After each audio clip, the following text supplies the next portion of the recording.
Alright, what's going on, family? It's your boy 804, bringing you some Premier Draft Dominaria, one of my absolute favorite sets. Haven't played it in a while, obviously, as it is not currently in standard rotation. I absolutely love the fact that Arena does bring back some of the older formats.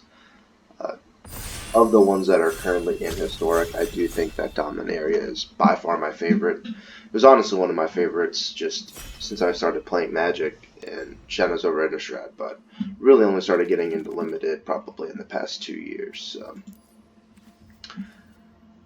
Okay, so got an interesting pack here. Our rare isn't anything I'm particularly excited about. It has its place, but it's mostly a constructed card. We do, however, have Knight of Grace, which is just both of the knights, the black one as well, are strong. Rona is a pretty powerful card advantage tool. It is, however, a gold card. Skittering Surveyor, not an exciting first pick, but it does allow you to stay open. And of course, Cloud Reader Sphinx, one of the better commons in the set.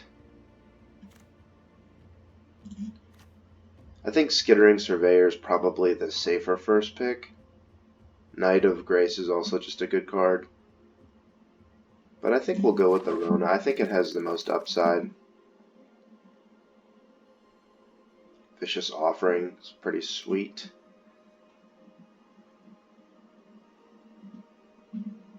Yeah, so she can eventually become a source of card advantage. Fire Fist Adept, certainly one of the best cards for the Wizards deck. Vicious Offering is pretty strong. We do sort of want to also highlight some of the historic cards for Rona. I actually think Wizards Lightning is probably just the best card in the pack, and so that's what we'll take here. Wow, Jaya. So she's not actually that exciting, right? She doesn't actually do that much. I guess she has 2+ abilities. I actually think that the Journey Mage is just better.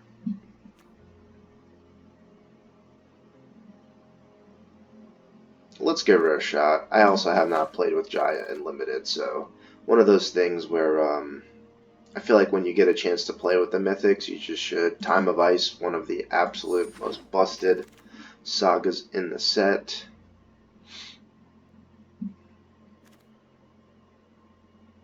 I don't really like Weight of Memory. It is a slower, more grindy format, but it's not something that I'm particularly excited to pick. I will, however, snap off the Academy Drakes.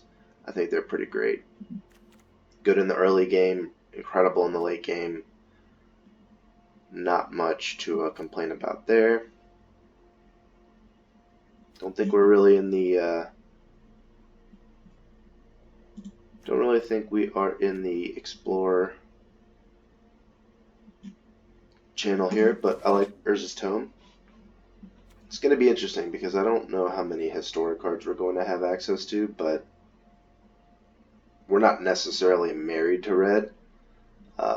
Wizards Lightning is also just fine, even if I don't end up with a Wizards Payoff as much. Nothing too good here.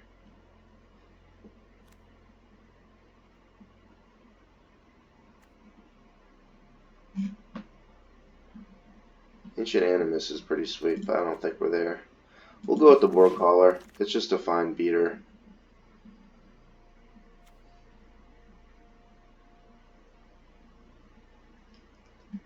Here I do think we probably pick up the Omnivore. I guess the Candle is also not a bad idea, but given the fact that we're not necessarily married to any color pair yet, Omnivore I do think was just the best card in that pack. We certainly could still end up being blue and black. So far I think that we have, for the most part, just picked the most powerful card in every pack. In Wizards Lightning, in that pack, we did have the Journey Mage, if I'm not mistaken, 5 mana, 3/3. deal damage based on how many wizards you have. And Jaya, we did pick over the 3 mana 3/2 that deals 2 as well. Here, I don't think we really want that many of the counter spells quite yet.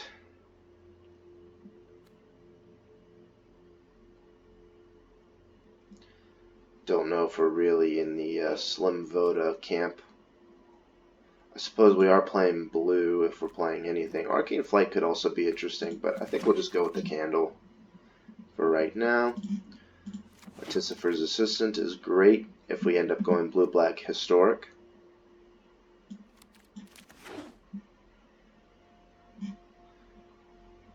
Which, as it currently stands, does not look that bad. We're giving up the Wizard's Lightning, which is certainly a drawback, but Windgrace Acolyte is actually pretty sweet with Rona as well, because it will mill us, so we'll have access to more. Oh, it's only exiled with Rona. So I guess I misspoke there. I wasn't. Yeah, so I guess we won't actually be able to do that. Well, it's pretty easy. Helm of the Host. Fight with Fire is obviously also incredible, but we're guaranteed to be playing blue. We don't necessarily know what our second color is quite yet, and Helm is just busted in basically every deck you play it in.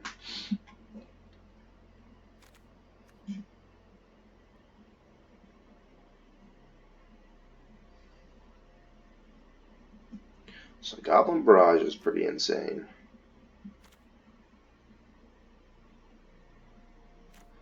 Don't know if we're really in the Volda camp yet. Another Academy Drake we certainly wouldn't be upset about.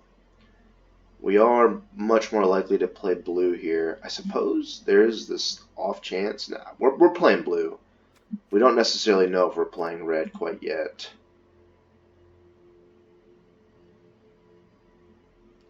That being said, I think I'm just going to pick the best card in the pack here.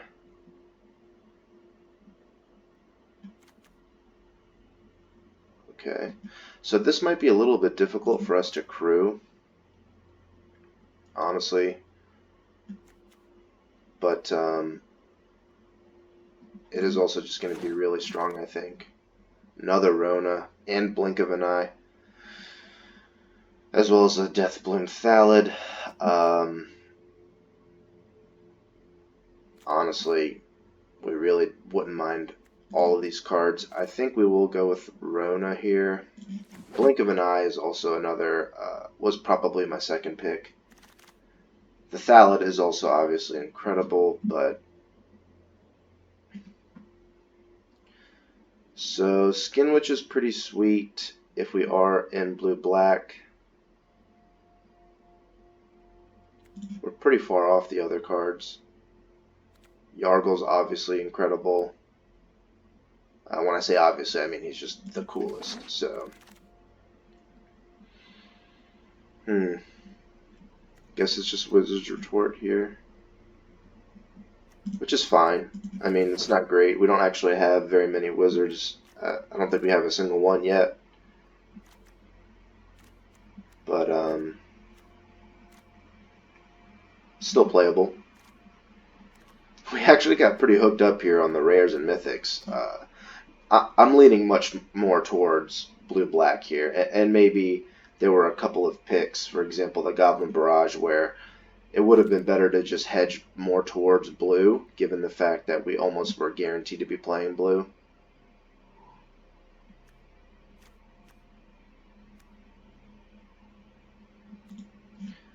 So here, I really like actually the fact that we've got 3 artifact creatures. I don't know if Voltaic Servant is actually going to do anything for us here. Doesn't seem like it's going to do much. But honestly, I think I just want to have the... this is a pretty easy Thallid, I believe. I kind of just want to have the early blocker, to be honest. Because even if its passive effect doesn't actually do much for us, we really do want to be able to block in the early game. Don't know how I feel about Compass. Shard is pretty sweet. Explorer could be interesting, but with this format, from what I remember, does not really have much of a mill theme. Suppose we can play the Confessor here. Maybe we should have been picking up some of these rat colonies that have been flying around. Yargle. So we actually do have a fair amount of historic cards here. By historic, I mean artifacts and legendary cards.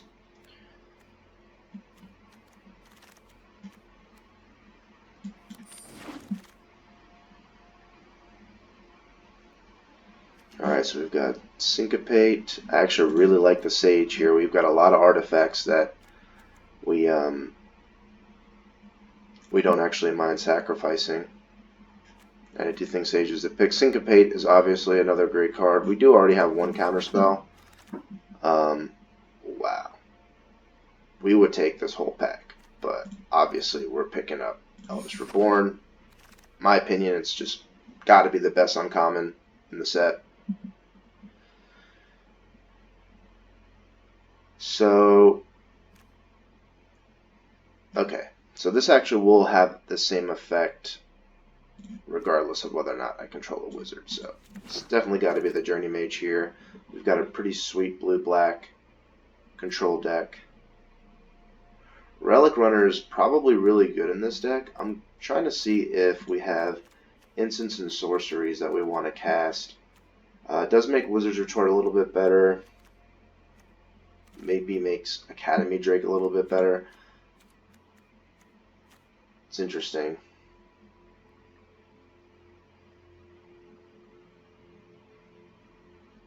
Guess Rat Colony is probably not making it. We really don't have that many instants and sorceries for the wizard there to make sense. So this is a little bit worse, I suppose, but I guess Jai is not making it either. We're a little heavy on the 5s here. I think I like the Deathbloom Thallid actually better, just for what we're trying to do. That, of course, might be a mistake, but there's another Thallid. Do we have anything? Do we care about Hexproof at all? Not particularly. I think I'm happy to play as many Thallids as I can get my hands on. Like the Sage as well. So this ended up being a pretty interesting blue-black historic deck. This is interesting. This could actually be kind of an alternative win condition, because we're certainly not going to be... Here I think I actually will just pick up another artifact just in case. And it definitely felt like we were the only player that cares about artifacts. I don't obviously know if we are one of the only blue-black players. It felt fairly open. We were seeing some pretty late Deathbloom Thallids and a few of the Academy Journey Mage. So we certainly could be the only dimir player, at least on our half of the table. Don't think we had anybody that I would recognize here. Geese and Geralf was a pretty sweet name. Okay.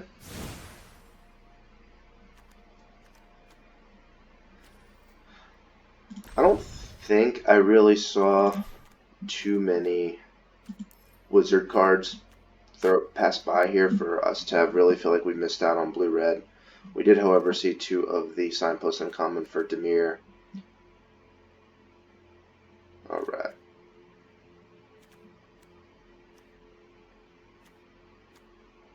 And basically all of our 2-drops here care about historic spells, so we're probably not going to be playing the Confessor. Probably don't need the Compass here either.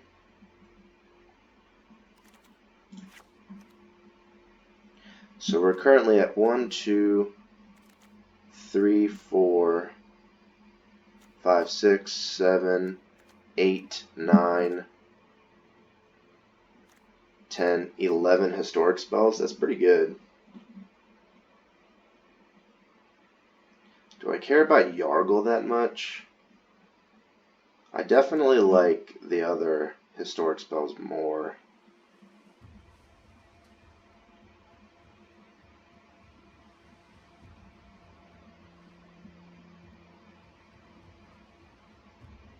I think it's probably Yargle.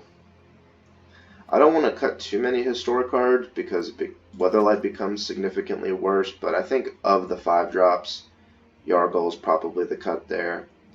This format does have cards like Wizard Lightning in it, which make Yargle a little bit worse.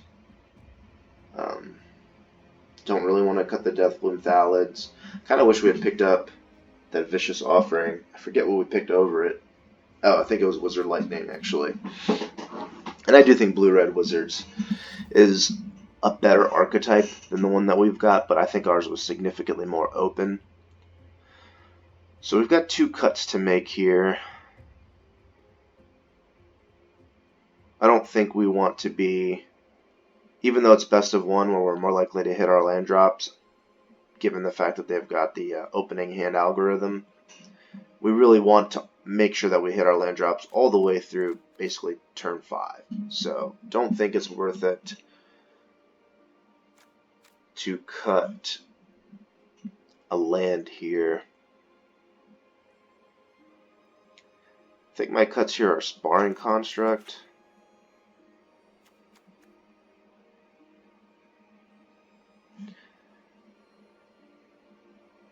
Voltaic Servant is an interesting one. It just really doesn't do much for us.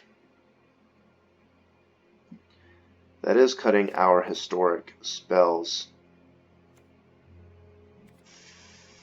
fairly low, though.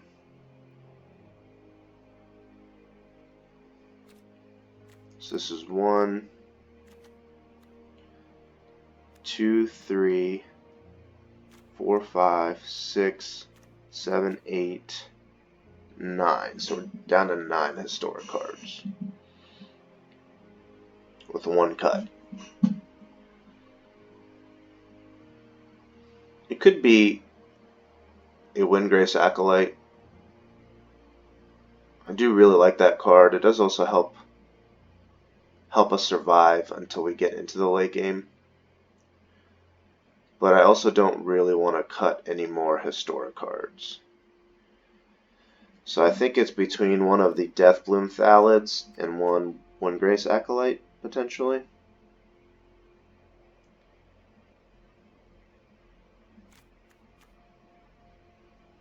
I feel like if we're going to play the Assistant, this is the deck to play it in. Maybe it's actually just the Relic Runner. It is a nice little win condition, though. How many artifacts do we have for Sage? 3, 4, 5? Okay, I think I'm on the Sage then.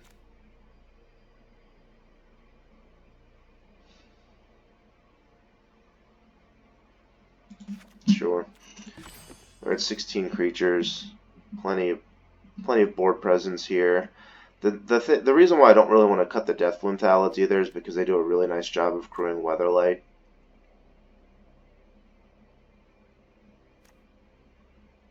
Omnivore is pretty sweet too because you can sack the Deathbloom Thalid for almost no value here. Excuse me, for almost no cost, not no value. All right, I think this is a pretty sweet Dimir historic deck, to be honest. I think blue-white maybe is a little bit better with the historic archetype, but this feels pretty sweet. We'll definitely keep these. It's a beautiful draw here. So once again, the Voltaic Servant really just not doing much. It's more or less just something to help get us to the late game.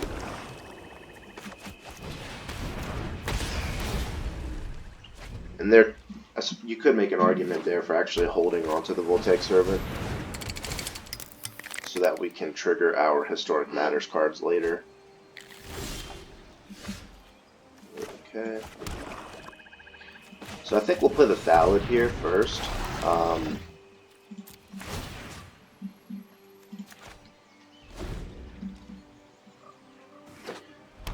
The Academy Drake we could potentially want to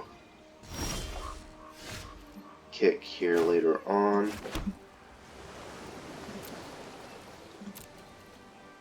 And I do think that we will just hold on to it for right now.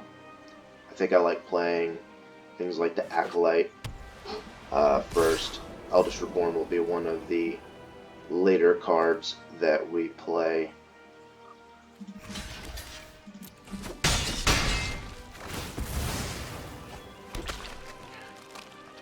We can probably just play the Journey Mage here and bounce his token.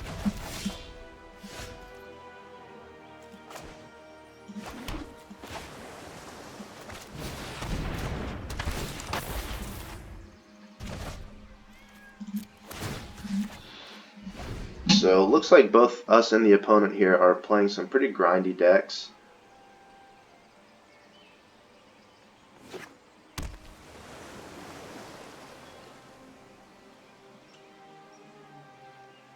I certainly do want to wait until he's tapped out here for Eldest Reborn. Counterspells in this format, I believe, are... Do we care about blocking here?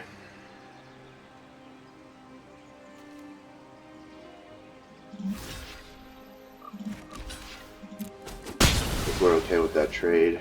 We're much more likely to be able to recur the Time of Ice. That's brutal.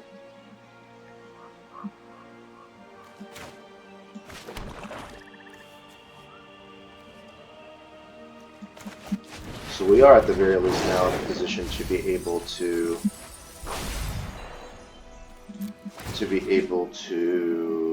kick our Academy Drake. So we'll see here what the opponent has in store for our Acolyte. Need to block here. Now they're exploring. So we're actually in a position now where we could potentially mill ourselves.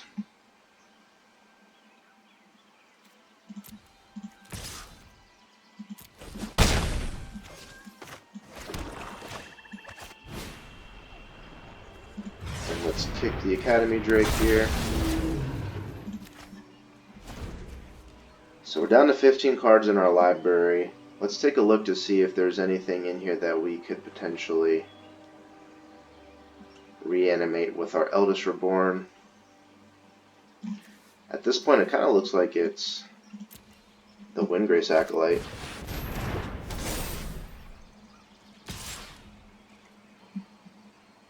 Let's have Flying, Vigilance, and Lifelink.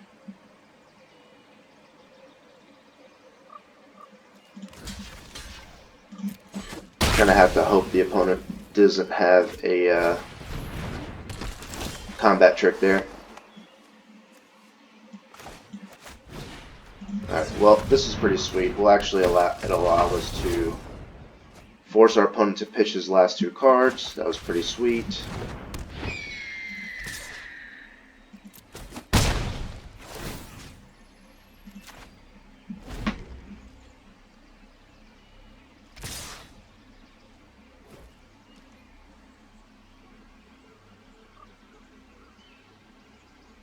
So this makes me feel like he definitely drew a combat trick.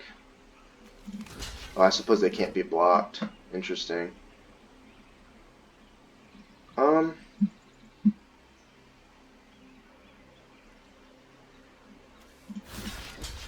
I think I'm willing to trade all of these, honestly.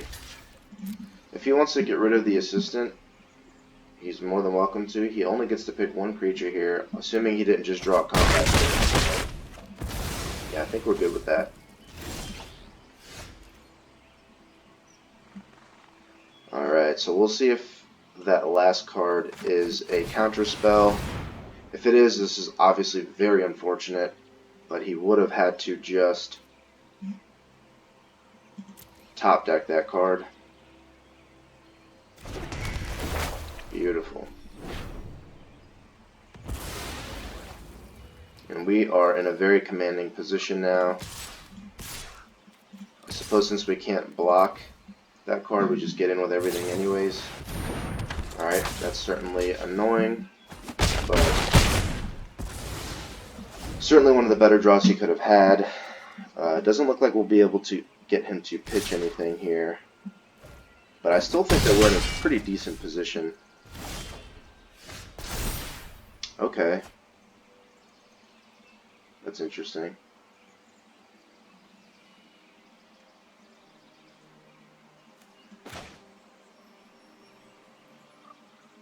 This is pretty sweet.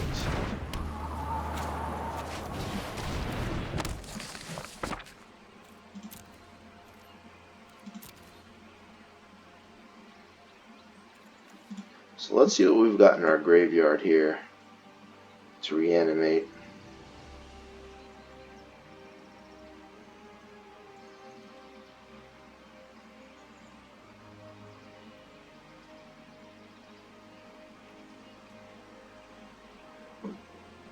I'm not sure if we can really afford to go with the Windgrace here, but we do still have 12 cards in our library, which is pretty sweet. Does this also get from either graveyard? From a graveyard, so we should actually take a look to see what he's got. Nothing too exciting. I think Explore is probably our best option there. So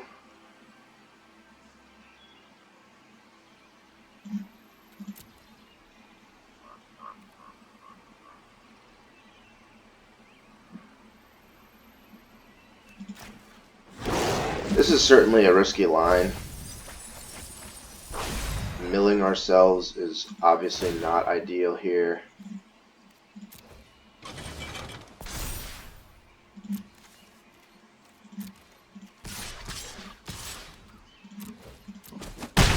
Hopefully this doesn't put them in the graveyard. Okay, well, we'd love to see that.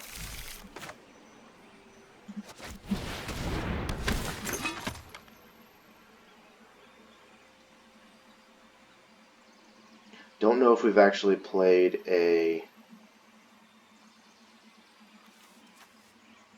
I think I'm actually just going to grab the Eldest Reborn. Excuse me, I didn't know if we've actually played a land this turn, which is why I was hesitating a little bit there. But I mean, this is basically what our deck wants to do the most. This is actually really sweet. And it looks like we get there.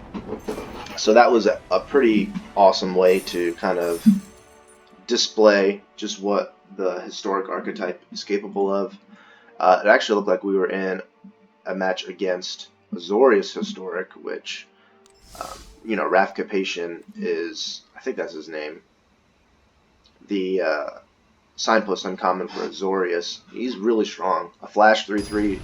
He only got to ambush our Artificer's assistant, but giving all of your historic cards flash is pretty insane.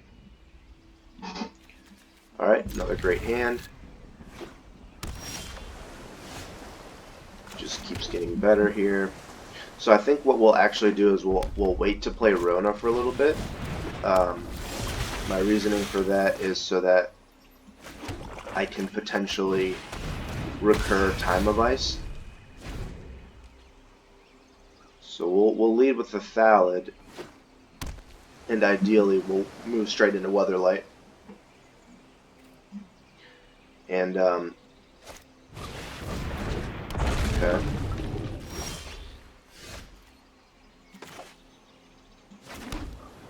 So I don't think our plan has changed much. So the kind of neat thing will be I can play Weatherlight when I begin to start crewing Weatherlight, I can use Voltaic Servant to untap it. I don't necessarily know that I will have a good way of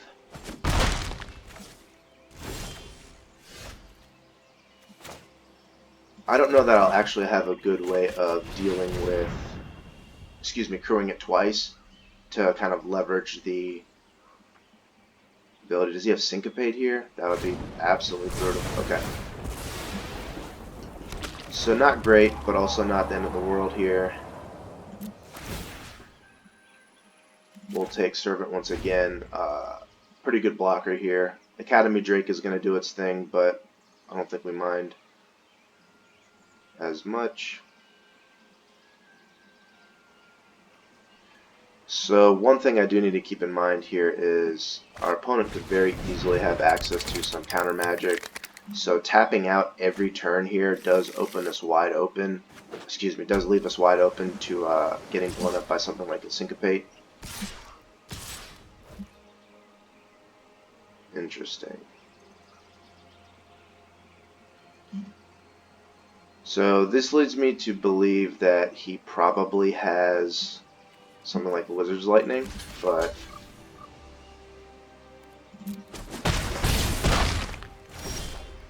suppose he did not. So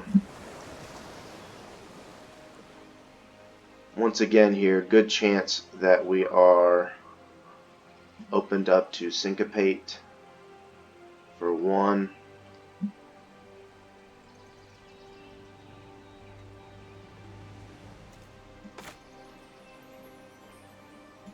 In which case, I think I actually just like the Time of Ice. We can tap down his Academy Drake.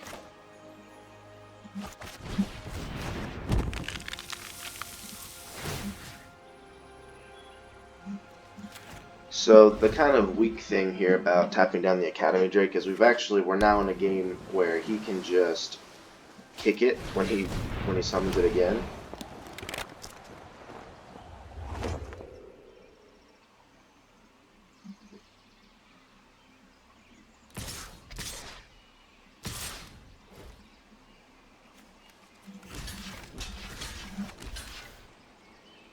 I think we're happy to trade a Saproling here for the Surveyor.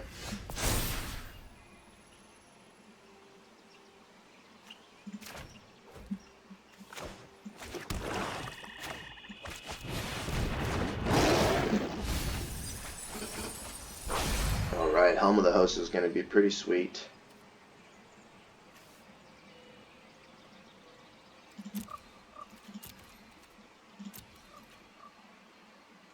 If we can manage to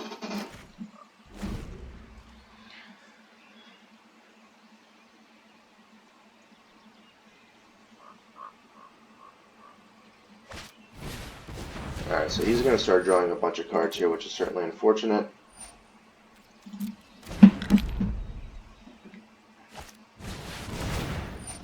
Okay, so our opponent just restocks their hand.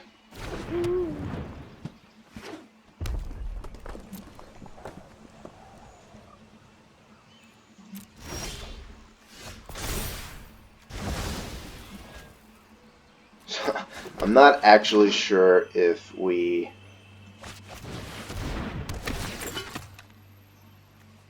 definitely grab Helm here. Immediately cast it.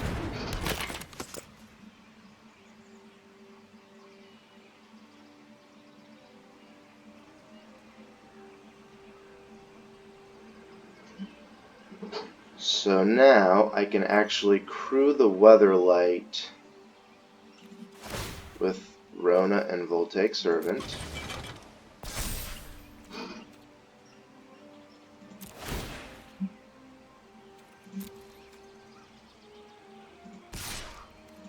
We'll go on ahead and get in with the Weatherlight. I don't imagine he would want to counter that, or excuse me, chump here.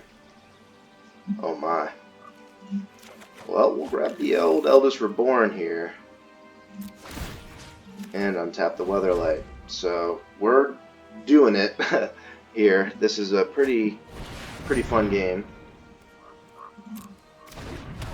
Alright, so we'll see how many cards our opponent gets to draw. Seems like 1 billion, but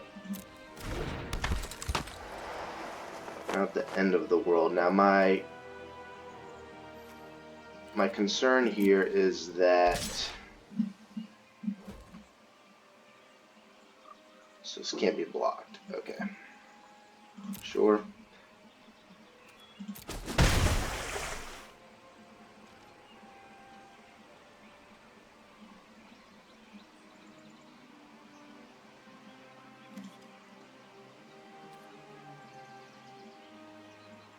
So that's pretty sweet.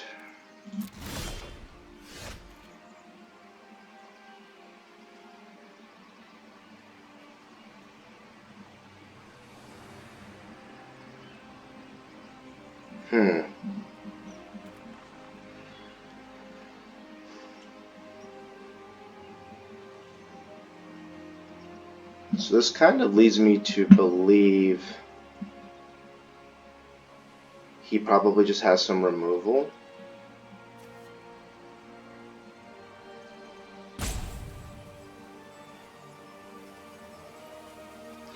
I'm afraid if I spend 5 mana here to equip something like the Rona, he just blows up the Rona in response. So I think the first thing we're actually going to do is let's just kill this Joyra.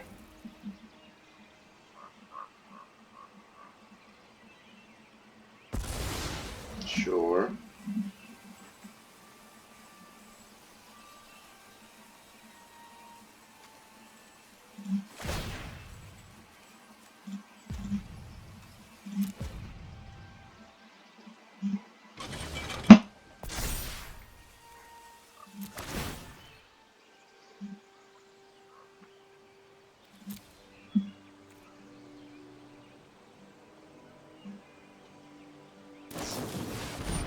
Interesting.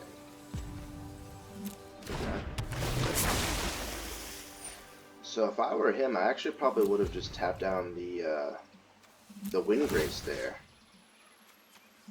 That would have made it so that I wouldn't be able to actually deal with the Umezawa. So we're taking 2 a turn here. Nothing crazy. Alright, so that makes me feel better. So we could potentially still be playing into something like a Wizard's Lightning, which would of course be pretty bad. And we're only at 6 mana, but so we're actually not in a very good position here.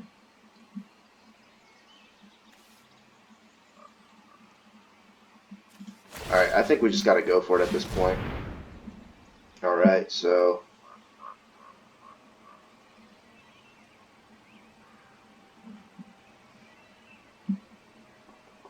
what do we want to do here?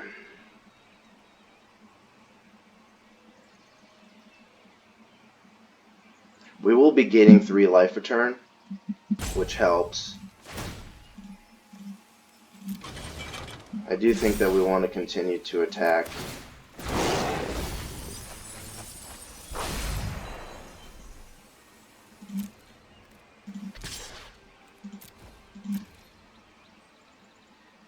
Opponent can jump here.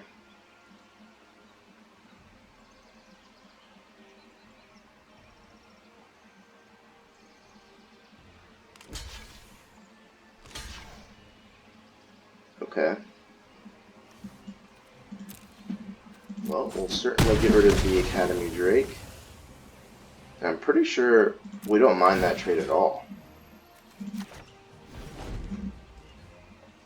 if I'm not mistaken. Now, we are, of course, going to be milling ourselves pretty heavily here, which is certainly scary.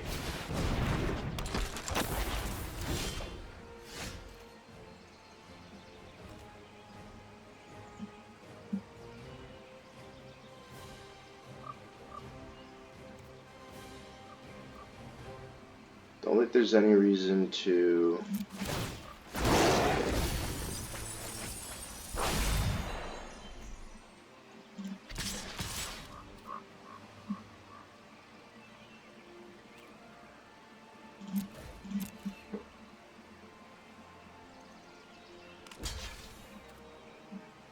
excuse me, don't think there's any reason to change my equip target. I can always just change the equip target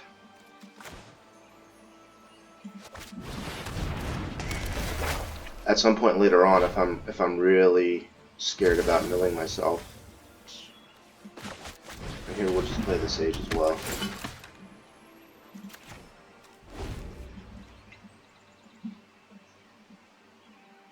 And okay.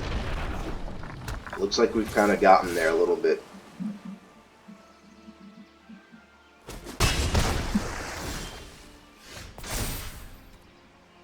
Okay.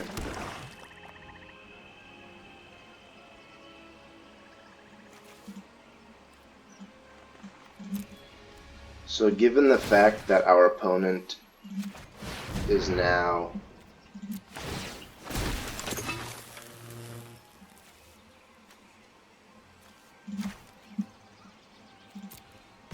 given the fact that our opponent now no longer has cards in their hand, I apologize that I keep just losing my train of thought here, trying to also focus on the game, which is what I'm practicing this for. So, given the fact that our opponent was hellbent, I felt safe changing the Helm of the Host there so that I wouldn't do it at any other point in time. So our opponent does get to draw a fair amount of cards here. And he does have basically unlimited mana. He still has access to 5 mana, which is pretty sweet. Sure. He's digging.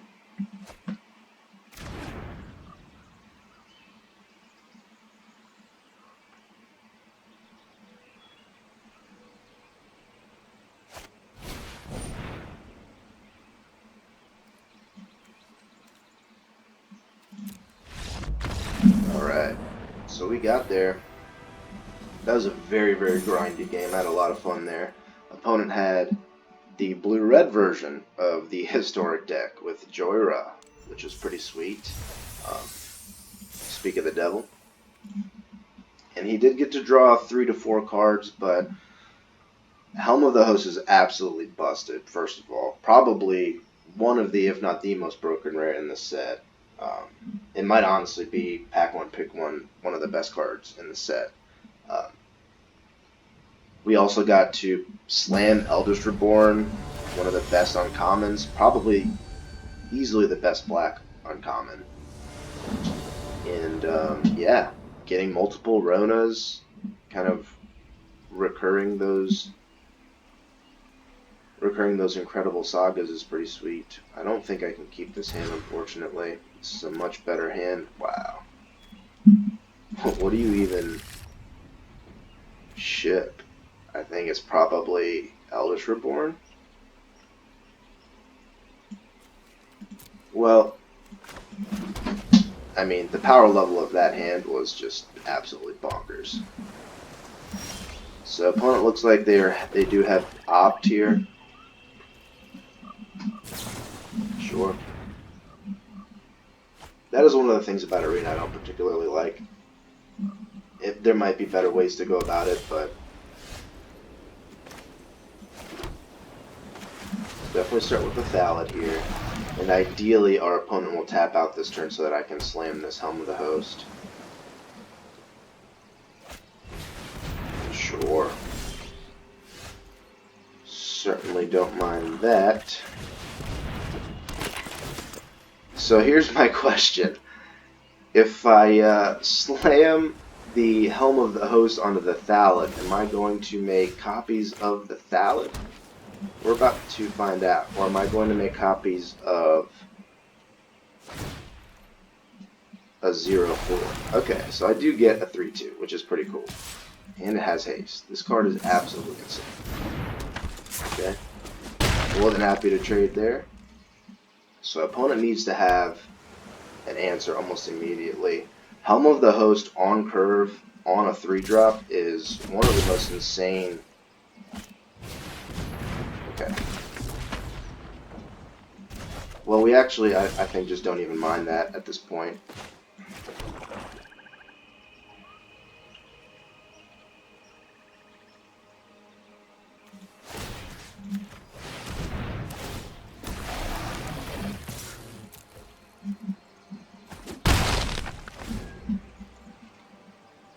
Unless our opponent is just going to start chaining Academy Journey Mages, which is certainly a possibility.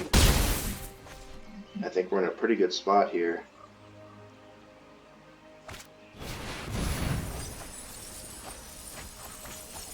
Okay, well, we certainly love to see that.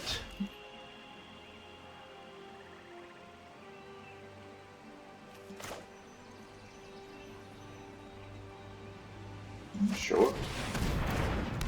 We'll just slam as many Deathbloom Thalids as possible here.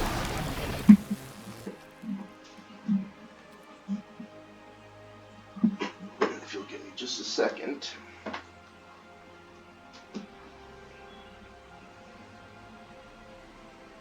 I apologize for the delay, but this is certainly a picture-perfect moment.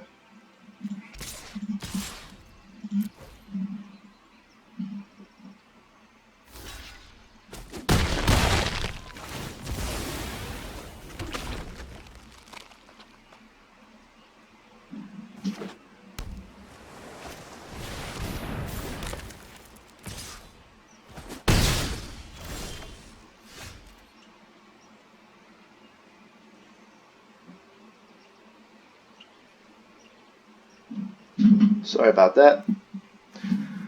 Wanted to show my buddies here what I have been doing today, which is just so much fun. So, I think I'll go with a Drake plus Thallid combo here.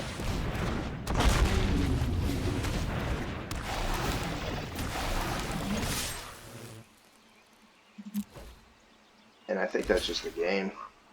He's also blocking the wrong Thallid. Alright, yeah. I believe that is just the game. That was a lot of fun. Helm of the Host, easily the most busted equipment they've printed in the limited set, I feel like, in a really long time. That was just... You could not ask for a more picture-perfect opening hand. When we're shipping Eldest Reborn, because that probably has the least impact on the game in your opening hand, you know that you've kind of gotten there in terms of power level.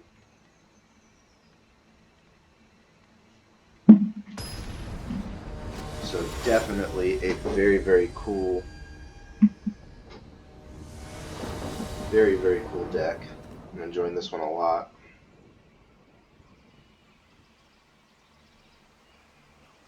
Don't like the starting hand here, though.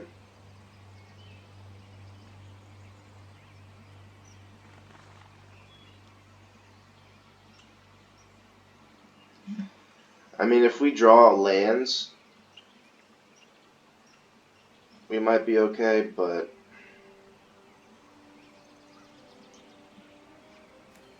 I think I gotta take the Discipline mulligan there.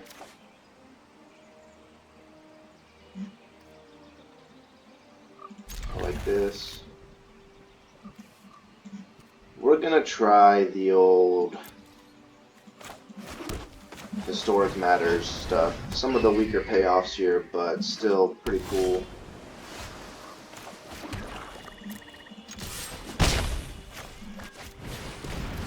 The interesting thing is if whether or not we should be milling ourselves or milling our opponent. So given the fact, though, that they are in a dimir, if I'm in a dimir matchup here, there's a good chance that they're not going to be playing particularly aggressive. Also, they need to play a spell here. I'm not worried about getting anything countered. So what is their... I'm not going to let them counter anything. I mean, it's possible that they weren't planning on countering.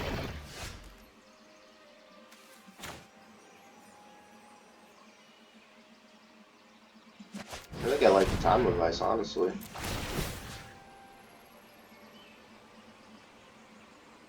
Yeah, we'll mill him. There's the Syncopate that we were worried about.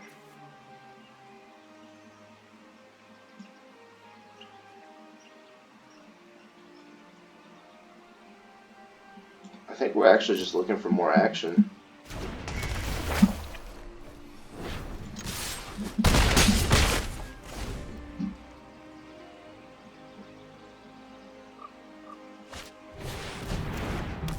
Icy's pretty good though.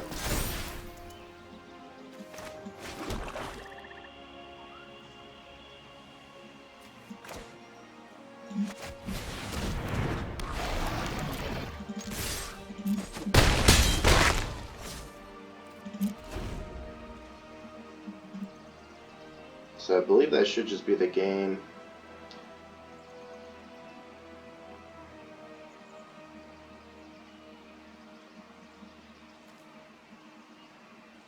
I think I like the Thallid Soothsayer, if I'm not mistaken, better. The one that allows you to draw cards.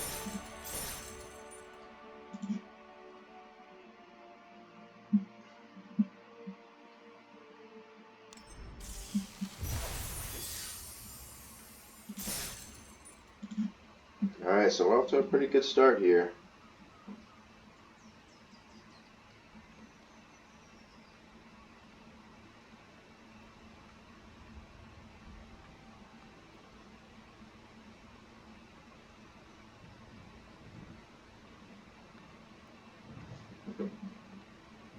We have a very, very grindy deck.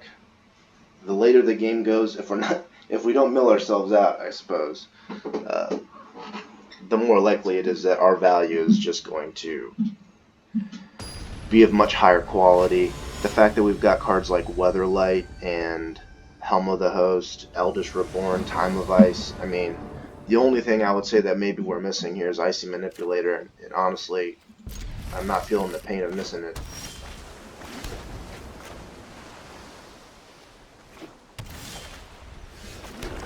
So we'll lead off with the Sage here. If he wants to syncopate this, he's more than welcome to. It does look like he's debating. So I imagine the next card gets syncopated.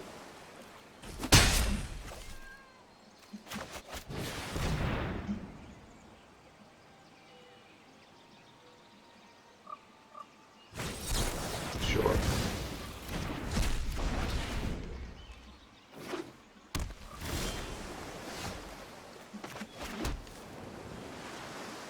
So we've drawn a little poorly this game. I don't want to swing into something like the Wrath Capation. This could of course also get countered, which would be very unfortunate, but we do have another one.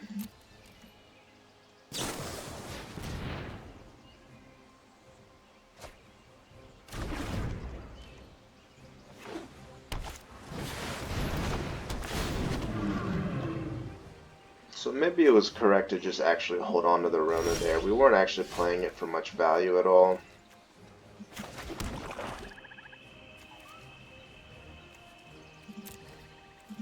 So certainly an unfortunate series of events here.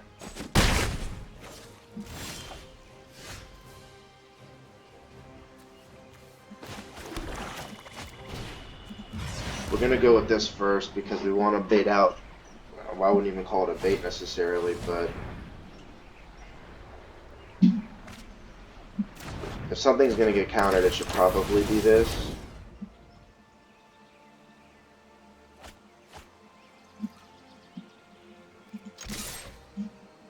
If he's got the Wrath here, we get beat up pretty hard, but this is also a wizard, which is pretty sweet. What that allows us to do is actually hold up the Eldest Reborn.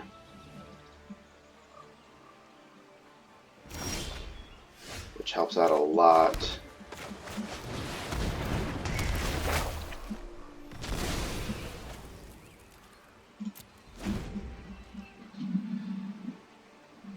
And now we get to also counter his best play.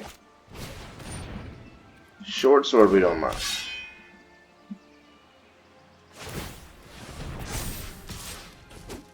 At least I think we don't mind it.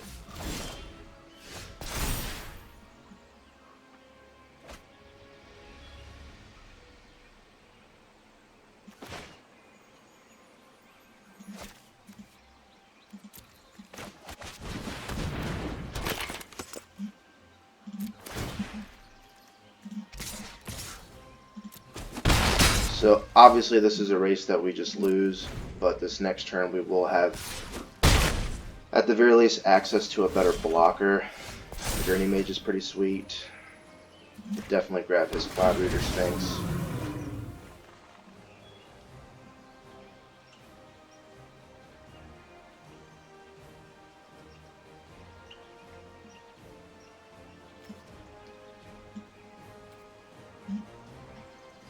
I do think we want to land here.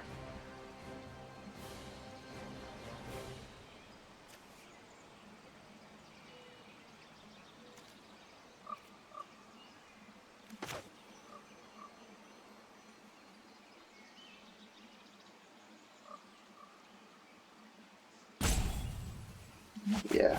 So the reason why I kept the land on top there is because I really wanted to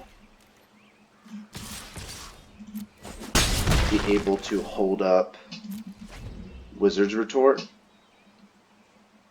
for a removal spell.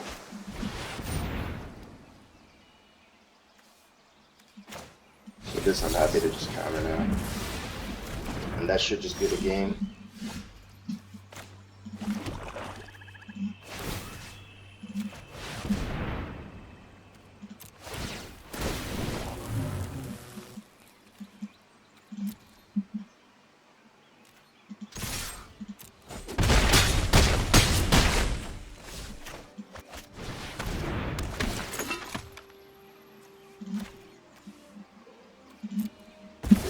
I mean, I don't even know what our opponent could have here, honestly. Yeah. So, once again, Helm of the Host just being absolutely insane.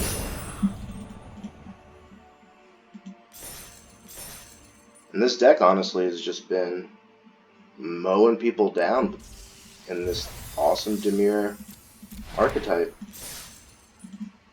And once again, like I said, Dominaria is just hands down my favorite format. This time, you know, we certainly got pretty lucky there in the draft. And our hands have just been incredible. Even after mulliganing 2 games, the 6-card hands, in terms of actual quality and power level, are just insane. So, certainly a fun way to start the Dominaria train once again. Really fun way to get back into it, so I'm very excited.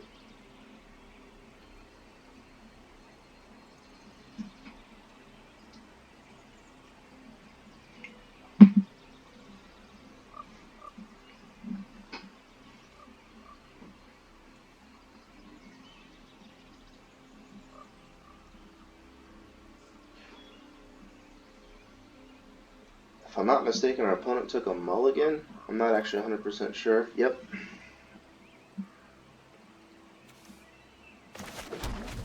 So, we'll definitely lead with the Drake here. Happy to see a land. So, our opponent is potentially on white-black historic. We'll go with the Thallid instead of the Drake now.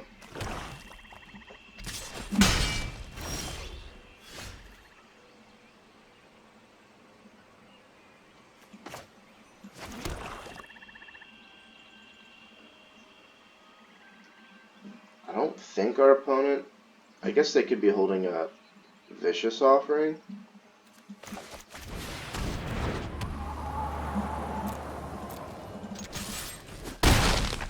No, I guess they just don't spend their mana on turn 3.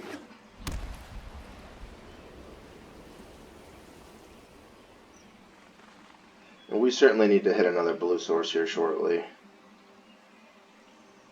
We'll take any land at this point, of course, but additional blue sources would be optimal. Does our opponent have... Okay. Well, that's pretty beautiful. We'll go in ahead and start slamming in here with the old Weatherlight. See what we pick up. Pretty sure we want to slam the old Helm of the Host here. Should have, 100% should have played the assistant first there. That is a punt. certainly a punt here. Pretty unfortunate.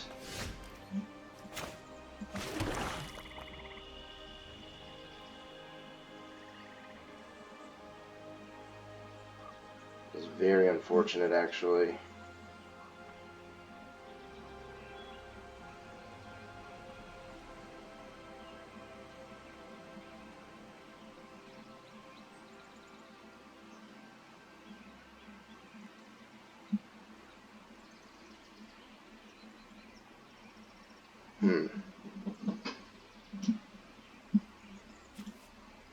Nothing particularly good in our graveyard.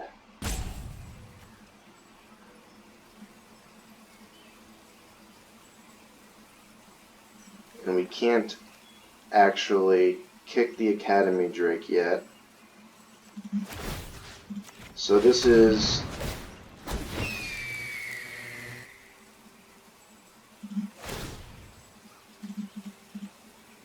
not the greatest by any means.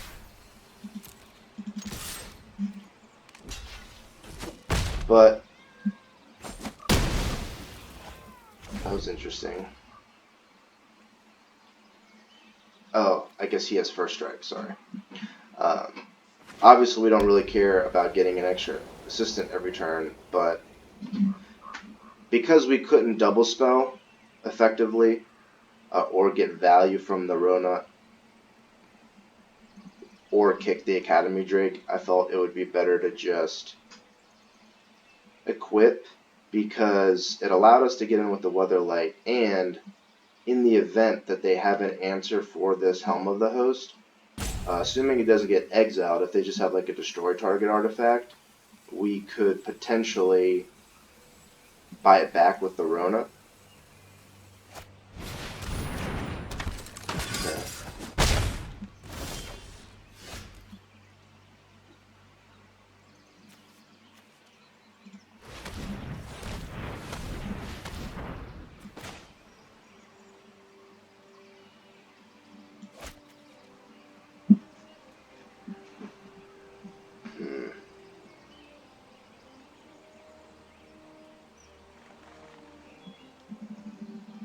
So what do we want to do here?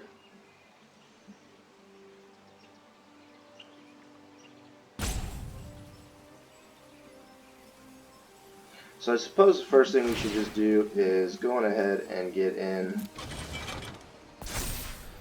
with the Weatherlight in case we pick up something that we would rather have access to.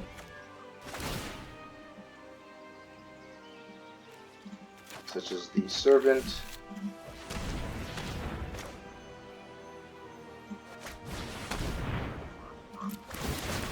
Scry 3 is pretty sweet. Don't think we need that. I think we'll keep the land here. It's obviously not exciting, but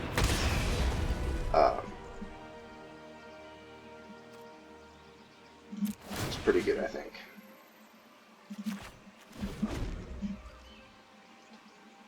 And what this allows us to do is hold up the Wizard's Retort for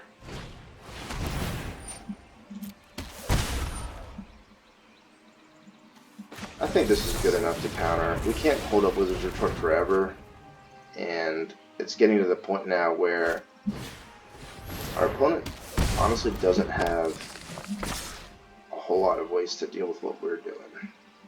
So we'll definitely just take this, because I believe this should just be the game.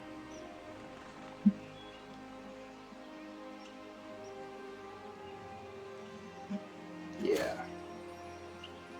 Pretty sure that's just the game.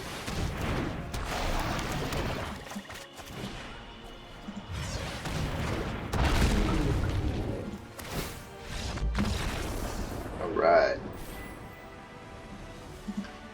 So we got there again. Helm of the Host and Weatherlight. Wouldn't you know? Alright, so we're looking at a potential 7-0 here, which would be pretty cool.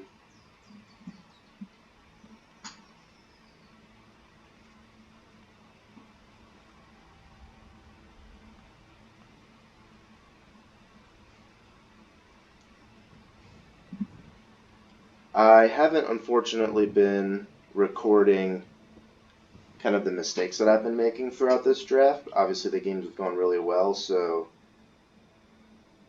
little things like playing the assistant after, what was it, Helm of the Host there, I think. That was just sloppy. Just I got a little excited because I got to slam Helm of the Host. But those are the situations where taking your time and really thinking about the plays you're making. For me, what actually helps a lot of the time is talking things out. This guy's got a crazy name.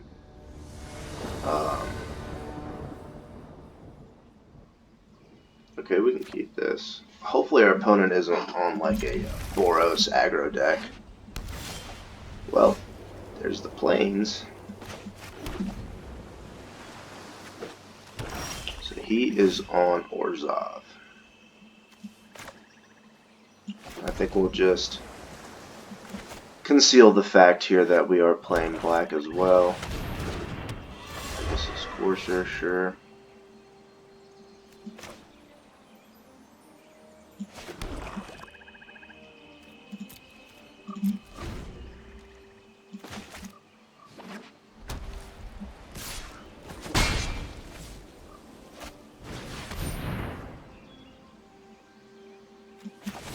That's good enough to get rid of. You know, our opponent certainly could have like a bomb here, but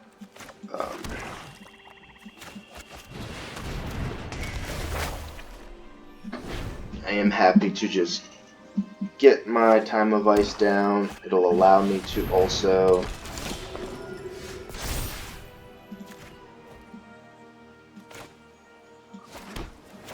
potentially recur my Deathwind Palette here.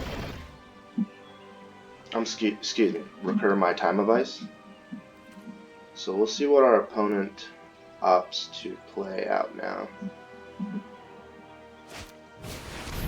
Sure, that's pretty good.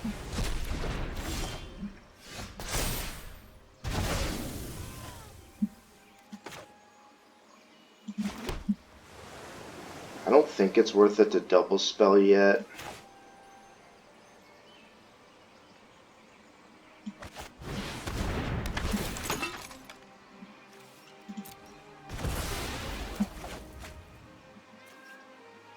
I guess if we're gonna recur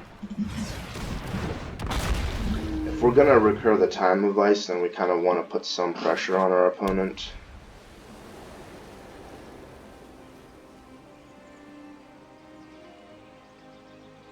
Don't want to see something like Eldest Reborn here. That's not so bad. Alright, well, that's kind of a reward for making the more aggressive play. That costs 4, yeah. Because now we get to bounce additional blockers. And when I say the more aggressive play, I meant play the Academy Drake to double stall last turn rather than wait to kick it. It might honestly end up being worse, but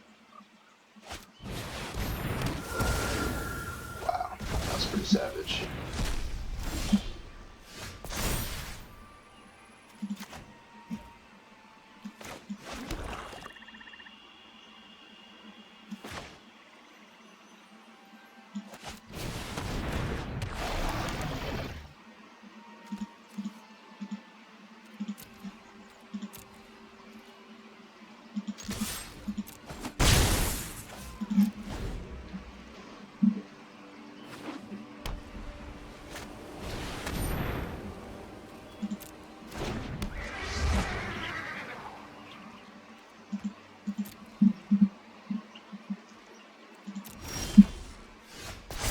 That's pretty sweet.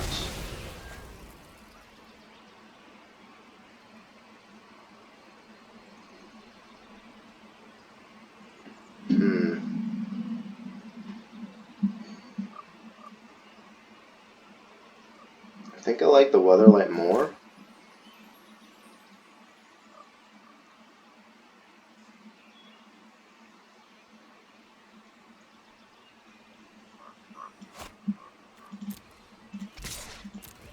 get in with the Omnivore first here.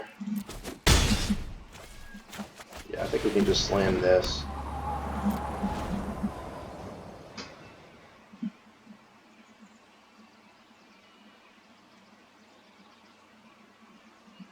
This kind of allows us to give Journey Mage effectively haste.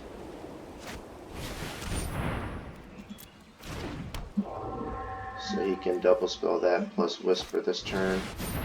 It's pretty good.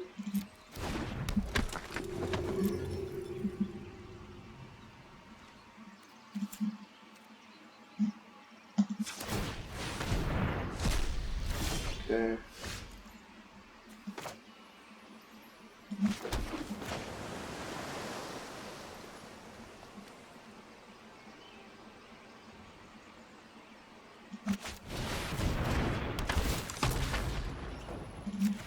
So bounce the Spirit here.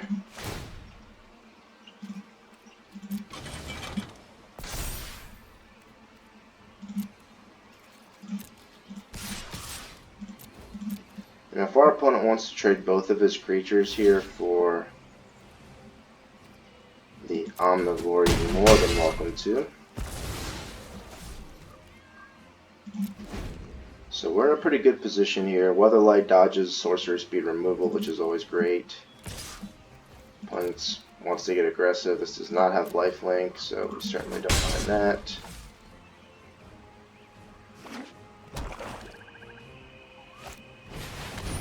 Sure.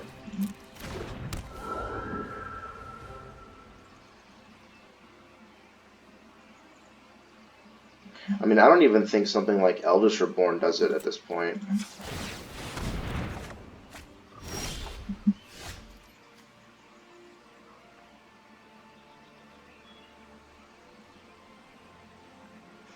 So, Rona actually is just insane. That was actually my first time reading, really paying attention to what her card text actually says.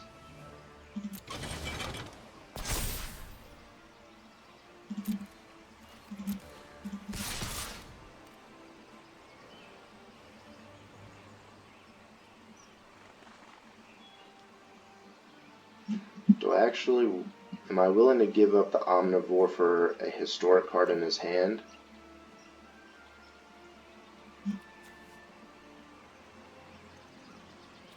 I think so.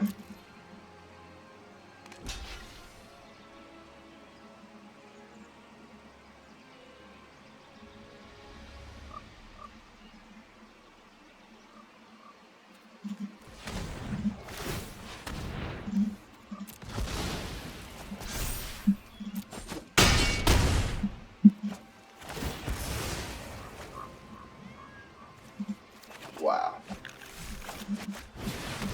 Doesn't get much better than that, folks. This has been just an insanely lucky run. We've drawn our best creatures every single game. All of our best cards. It's kind of one of those situations where I do think that the deck is pretty incredible, but also the way that things have just kind of shaken out has been the most impressive part of it, in my opinion. So it does have Death Touch and Lifelink. Okay.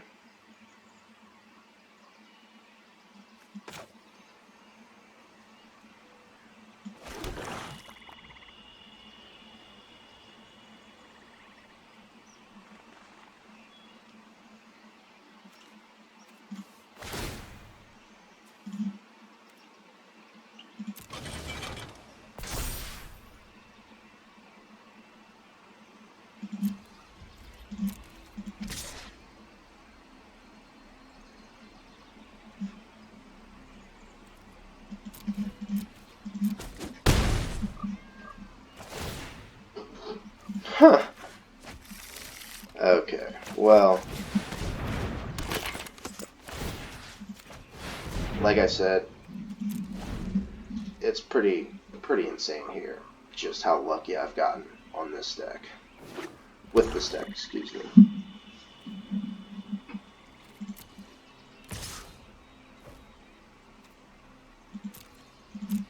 More than happy to let him go.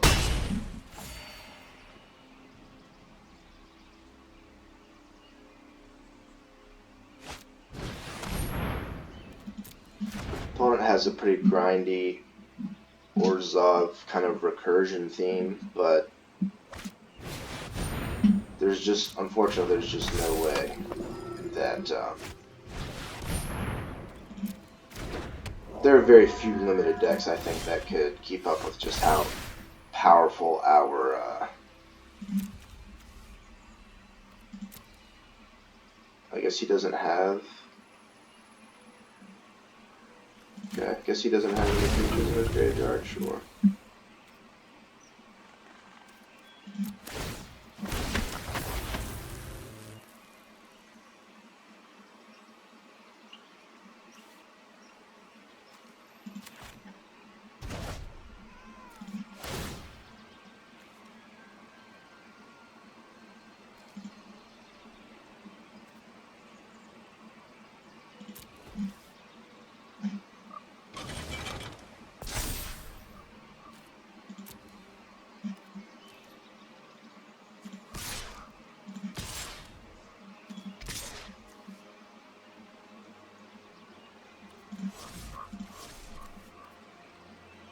Is this just game, right? So he'll go up to 9, but he's taking 9. Okay.